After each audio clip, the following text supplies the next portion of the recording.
आज के इस विस्तृत मार्गदर्शन में आपका स्वागत है, जहां हम सीखेंगे कि रत्न लकड़ी यानी गोंददार, मुलायम और बेहद लचीले मटेरियल से बनी रत्न वुड सरफेस को कैसे प्रोफेशनल तरीके से रंगा जाए। रत्न लकड़ी अपनी प्राकृतिक बनावट, महीन धागेनुमा ताने बाने और हल्के पीले से सुनहरे टोन के लिए जानी जाती है। इसलिए इसे रंगते समय बेहद सावधानी और सही तकनीक की ज़रूरत होती है। तो बिना किसी देरी के शुरू करते हैं पूरा प्रोसेस स्टेप बाय स्टेप, ताकि अंतिम परिणाम खूबसूरत, टिकाऊ और प्राकृतिक दिखे। सबसे पहले बात करते हैं सतह की तैयारी की। रत्न वुड की सतह अक्सर हल्की बुनाई या पतली रीढ़ जैसी संरचना से बनी होती है। इसलिए इसे तैयार करते समय हमें मुलायम ग्रिट वाली सैंडपेपर का उपयोग करना चाहिए, जिसमें 320 या 400 ग्रिट सबसे बेहतर मानी जाती है। इस पर अत्यधिक दबाव न डालें, क्योंकि रत्न की सतह आसानी से दब सकती है या अपना आकार खो सकती है। सैंडपेपर को हल्के हाथों से एक ही दिशा में चलाएं और पूरी सतह पर समान रूप से करें। उद्देश्य सिर्फ अनियमित रेशों को हटाना और सतह को सफाई देना है। बहुत अधिक सैंडिंग करने से इसकी प्राकृतिक बनावट खराब हो सकती है। इस बात का विशेष ध्यान रखें। सैंडिंग पूरी हो जाए तो अगला चरण है सफाई करना। एक नरम ब्रश या माइक्रोफाइबर कपड़े का उपयोग करके सारी धूल हटाएं, क्योंकि रत्न की सतह में छोटे छोटे छिद्र और बुनावट के बीच धूल फंस सकती है। इसलिए ब्रश को गहराई तक ले जाएं। यदि संभव हो तो एयर ब्लोअर का प्रयोग करें, ताकि धूल के कण पूरी तरह हट जाएं। यह प्रक्रिया बहुत ज़रूरी है, क्योंकि धूल बच जाने पर रंग सतह पर जमता नहीं, जिससे फिनिश में धब्बे या अनियमित स्ट्रोक दिखाई दे सकते हैं। अब बात करते हैं प्राइमर के उपयोग की। रत्न लकड़ी में शोषण क्षमता काफ़ी होती है, इसलिए बिना प्राइमर का उपयोग किए रंग लगाने से रंग अत्यधिक अंदर चला जाता है और परिणाम असमान आता है। एक हल्का पारदर्शी या वाटर बेस्ड प्राइमर चुनें। ब्रश की बजाय सॉफ्ट फोम एप्लीकेटर या स्प्रे का उपयोग करें, ताकि प्राइमर बराबर फैले और बुनावट के बीच भी समान रूप से भर जाए। प्राइमर की एक पतली परत लगाकर इसे लगभग 30-40 मिनट सूखने दें। ध्यान रखें, मोटी परत लगाने से सतह चिपचिपी हो सकती है और रत्न की प्राकृतिक बनावट दब सकती है।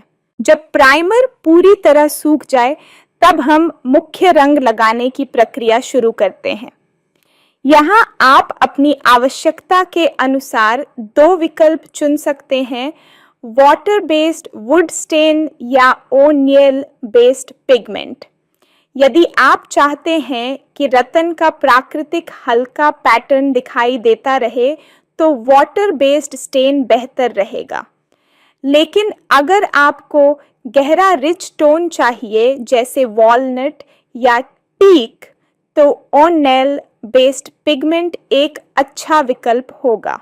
रंग लगाने के लिए सॉफ्ट ब्रश, स्पंज या स्प्रे गन का उपयोग किया जा सकता है, लेकिन रत्न के लिए स्पंज सबसे बेहतर रहता है, क्योंकि यह बुनावट में रंग को समान रूप से सेट करता है और कहीं भी अतिरिक्त मात्रा जमा नहीं होने देता। स्पंज को हल्का रंग में डुबोएं और सतह पर धीरे धीरे दबाते हुए फैलाएं।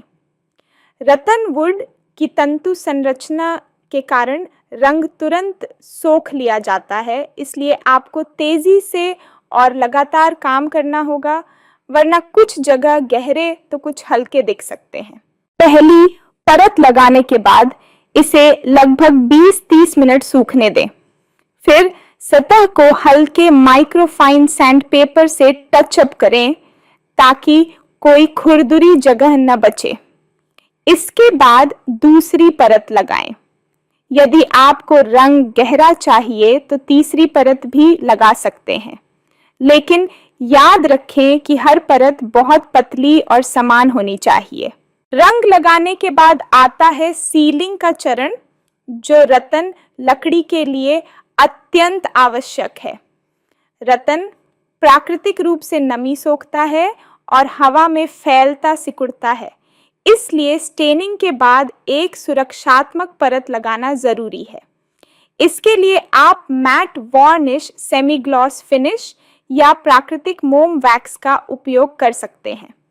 यदि आप रतन का प्राकृतिक लुक बनाए रखना चाहते हैं तो मैट वार्निश सही रहेगा। ब्रश का उपयोग करते समय स्ट्रोक्स बहुत हल्के रखें और एक ही दिशा में चलाएं। एक पतली परत लगाकर इसे 1 घंटे के लिए सूखने दें, फिर दूसरी कोट लगाएं। अगर स्प्रे वार्निश इस्तेमाल कर रहे हैं तो 20-25 सेंटीमीटर दूरी बनाए रखें ताकि परत समान रूप से बैठे। जब दोनों कोट पूरी तरह सूख जाएं, तब रतन की सतह पर एक बेहद सुंदर चिकनी और टिकाऊ चमक आ जाती है, जो न सिर्फ देखने में आकर्षक होती है बल्कि लंबे समय तक टिकती भी है। यदि आप हल्के जीवंत रंग पसंद करते हैं, जैसे हनी येलो, स्मोकी ब्राउन या नेचुरल बैम्बू टोन, तो उन्हें भी इसी प्रक्रिया से हासिल किया जा सकता है। बस पिगमेंट की मात्रा कम रखें और स्टेन को पानी के साथ थोड़ा पतला कर लें। अंत में तैयार उत्पाद को कम से कम 12-24 घंटे के लिए पूरी तरह सूखने दें। इस दौरान इसे न छुएं और न ही किसी धूल वाली जगह रखें। सूखने के बाद आपका रतन वुड फर्नीचर या डेकोर पीस बिल्कुल नई जान पालेगा, ताज़ा, आकर्षक और प्राकृतिक सौंदर्य के साथ। तो दोस्तों, यह था पूरा विस्तृत मार्गदर्शन कि कैसे रतन लकड़ी को परफेक्ट तरीके से रंगा जाए।